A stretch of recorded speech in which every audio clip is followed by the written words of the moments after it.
Hello, welcome. Tell me a little bit about Doctrin and what you guys do. So Doctrin is a Swedish company. I look after the UK and our international growth, and it's a care navigation platform. So we've got the online consultation platforms we had when COVID started. Doctrin already started that journey in Sweden in 2017 when our first client went live. But I'd say, the next generation platform. So we don't just open access, another lane in the motorway. Our role is to help the practice or the unit or the hospital be more efficient. So, for example, we helped our first client reduce their waiting time for non-urgent appointments from 5 weeks to 2 days, a 30% increase in capacity, 30-40% reduction in phone calls, but significant increase in access, not only for those who use digital tools, but for everybody else, because that releases capacity. So it's really quite fun after working so long in health to actually be working with something that supports patients and clinicians in a way that not many technologies have before. Got it. That's terrific. And how many people does Doctrin employ here in the UK and then outside of the UK? So we have 4 in the UK, and we have about 60 across the group, and that's our headquarters in Stockholm, and also one of our development teams in Poland. And we operate as one business, even though we have different legal entities. Understood. And what have been sort of the things that you do that have really worked in terms of looking after your employees, and things that maybe haven't worked so well? Yeah, so I've been fortunate for working for some companies in the past that have been exemplary in how they look after employees. Accenture being a great example. I think they set the bar for the big systems integrator type companies. But in terms of Doctrin, being part of a Swedish family has been a really interesting move. So why are you doing the call now? Why don't you go for a walk and go on the call? If you stress, just go for a walk. Just take some time. In terms of very much around recognizing our teams are our greatest assets, and we need to have to look after them. And I think that's part of Swedish culture, and the benefits you have around in Sweden around mental health or whatever else it might be. Town halls every 2 weeks with breakfast that we all join virtually. If we're in Sweden, we're there. Taking the UK team to Sweden a couple of times a year, not just to have meetings, but actually to socialise and have a party. So very much, how do you help people enjoy work? And I think that's good for the staff, good for their company, and for recruitment and retention, because you need to differentiate the company now. And also, for example, in the UK, all my team, please take 2 days to do voluntary work. If you want to get involved and lead a charity, so my chief nurse, Kerry, is involved with 2 charities. If you want to take the morning for that and make up time later, it's fine. It's about trusting your staff and giving them flexibility. Got it. That sounds terrific.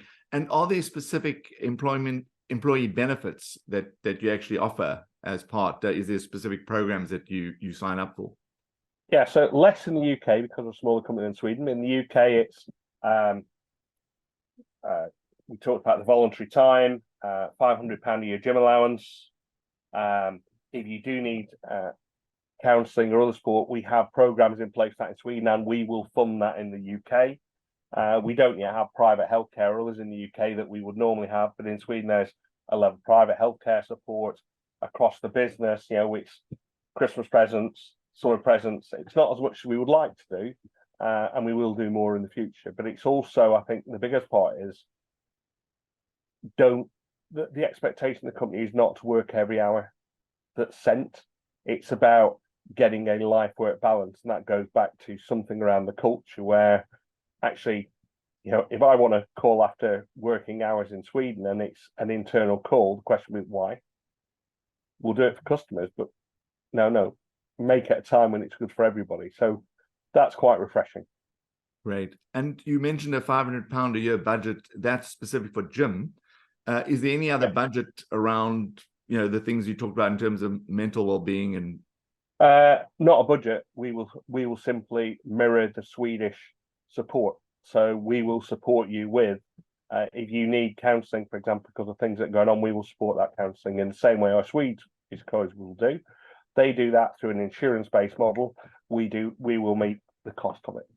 Wow. And so what's the allowance, if you like? I mean, obviously, you know, I think it's on a case-by-case basis. There is a limit to what we can support, mm. but we will support staff with a number of sessions to get them started. If it is a greater intervention, we have clinicians in the firm who recognise that actually you need to access more traditional NHS models of care, and we will support you to do that. In the future, I hope we have private healthcare where in previous larger companies we'll able to do that, but it's simply not economic yet for doctoring with 4 people. But in the future, that's the next benefit I'd like to offer. And we also give 30 days annual leave, or your holidays, and say the volunteering days. But I would hope, and I hope my team would support me, that if you do have other things that are going on, family pressures, then fine, we'll cover you. The expectation is your family is first, and we will support you. I've seen lots of examples of that in the UK and more widely. Fantastic. That sounds incredibly progressive. Yeah, and everyone works from home in the UK. That was my next question. No UK office. Right. And what's your view on working from home? Benefits and things you think are problematic. So I think a hybrid model is good. So I remember leaving on a Sunday, getting back home on a Thursday, in my Accenture days, as many other people do in those firms, but Friday was working from home. So I've worked from home 1 or 2 days a week or more for as long as I can remember, to be honest.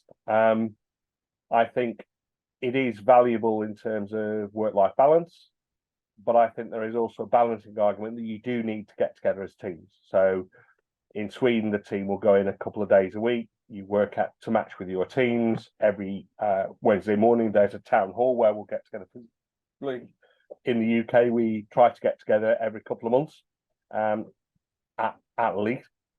If we have a go live, we will get a family house for a few days the first day, and we'll time in that with sometimes a team going out cooking as a team, as a meal, taking the customer out. So we try to, where practicable, get together when we can. But my team is in 2 in Hebden Bridge, 1 in West Midlands, 1 in the East Midlands. So that may well be linked around where we need to be on a customer site, but we aren't just there for the customer site. We will try and get there the day earlier and just have some time to catch up. And we have what we call a fika. It's a fantastic Swedish concept. So it's usually coffee and a cinnamon bun. And we also have fikas every few days where it's just 15 minutes in the diary. It's not to discuss work. It's Monday, Wednesday, Friday. How are you? How are things? What do you need? And we also include our wider virtual UK team in that. So it's not all about work. The conversations around family, around pressures, around fun. Fantastic. And does fika mean something in Swedish? I believe it's short for basically having a break, having a coffee and a bun.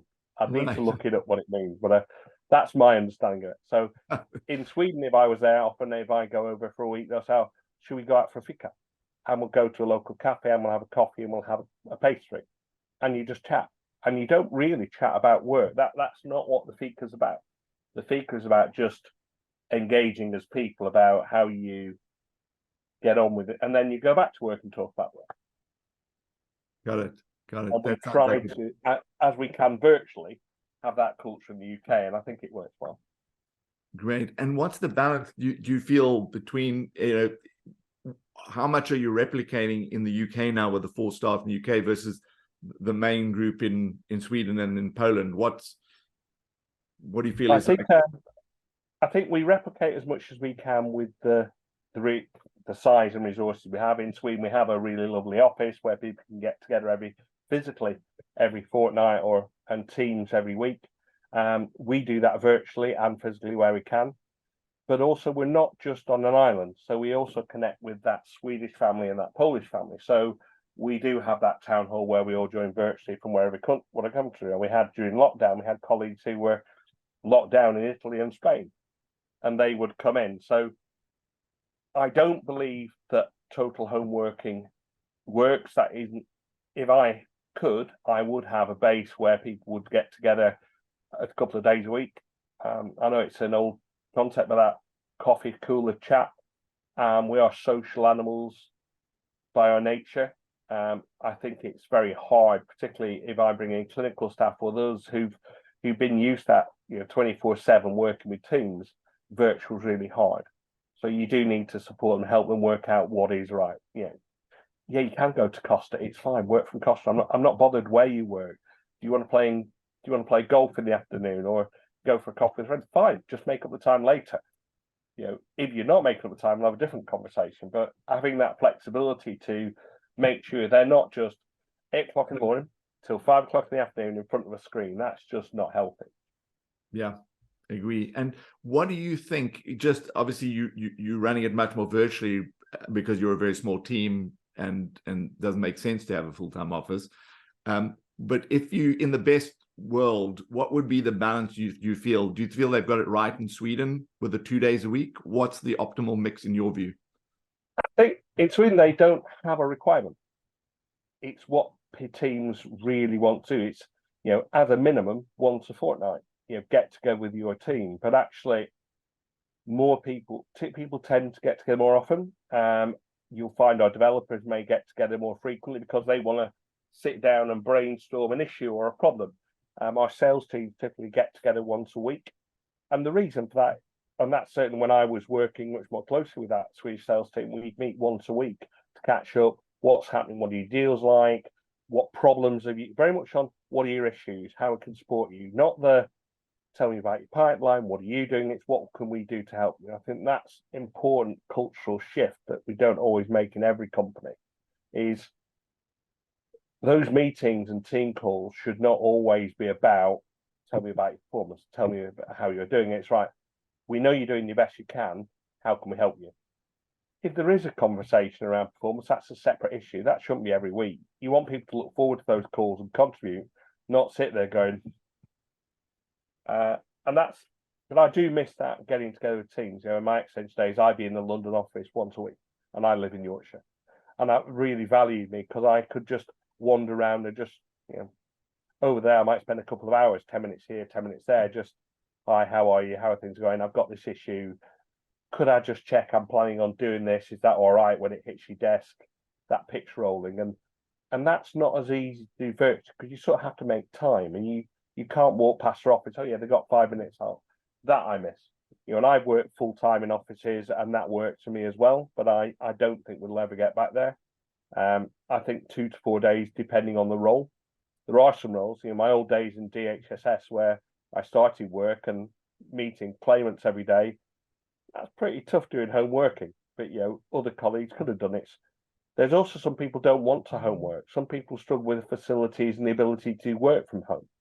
So as companies, we not only need to provide a base for them, potentially. So in Sweden, we're looking at, do we still want one office, or do we have one smaller main office and actually some smaller hubs or access to hubs around Stockholm, where those who really want to get out of their apartment, because there's a lot of apartment living in Sweden, as in London and other cities, can get out of the apartment and go to a place where there's a coffee machine, where there are people, even if it's not your company, but just to try and think of people's mental health and their well-being. Got it. So that sounds incredibly progressive, and it really does that time. It sounds progressive here. I think in Sweden, you're not doing that already. Indeed. And from your perspective, in terms of Doctrin and the kinds of staff that you have, what are they? Mainly sales? What's the mix? I have one pure sales, a chief nurse who looks after our clinical worker deployment and medical content, and also Helen, our GP advisor, who provides us with that next level of clinical support and networking. But all our development is done in Sweden or Stockholm, and a lot of what we do is virtual by the nature of the company. Yeah, we have teams whose job is to help build the platform and work very closely, but actually working very closely with Swedish teams. So Kerry, my chief nurse, who's awesome, is a really experienced clinician, ex-chief nurse of a large, super practice. She will be on calls 2 or 3 days a week with our medical team to talk about either a specific questionnaire or a specific issue, or to talk to customers. So it's having that blend, but in that, allowing people freedom to feel responsible, because most people, if they work from home and have hours, actually want some social connection. Yeah, I say we are social animals. Not all my developers do, but that's a different social animal. Differently, and I'll be in trouble for that one. But it is about recognizing each people's balance, but also making sure they stay connected. And that's the challenge about home working.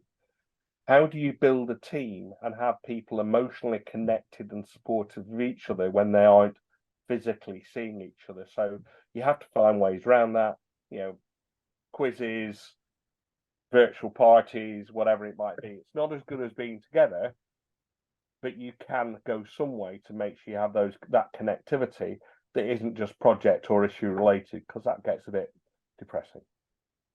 Understood. And so you mentioned that you try and get together once every couple of months physically in the same space. Yeah, preferably once a month if we can. And that might either be at my house, or we'll go and meet and have a meal, or we'll meet on the night before a customer site. And we also, for example, my Swedish colleagues over, they'll come over for a week. We'll have a night as a team where we had a Burns night together, or we'll do a Sunday roast, or try and give them a bit of a British experience. But that's just sat down, have a pint and chat and just get to know each other a bit. And then we'll work really hard, but then actually go out with customers one night to again get people. It's good for them because they get to know the British culture and get the British, and a lot of things get said over dinner that are difficult to say in meetings. So that's what we try to. It's that sort of emotional intelligence-led chat as opposed to issue-based chat that often in technology companies or in service companies and delivery companies, we often become, and understandably, so focused on delivering what's in front of us. You do need to make sure you're connecting with your teams as individuals, what's their pressures, because you need to understand if they've got other things going on in their life that's going to impact you, how you deliver, and accommodate that and support them. And also education. So the NHS and healthcare is a wash of conferences. So we might say, right, we're all going to go to this conference, and we'll do the shows, but also we'll have time to sit and chat and just chew the fat. Got it. And your customers, is it really mainly the NHS? NHS and private sector. So we work across both.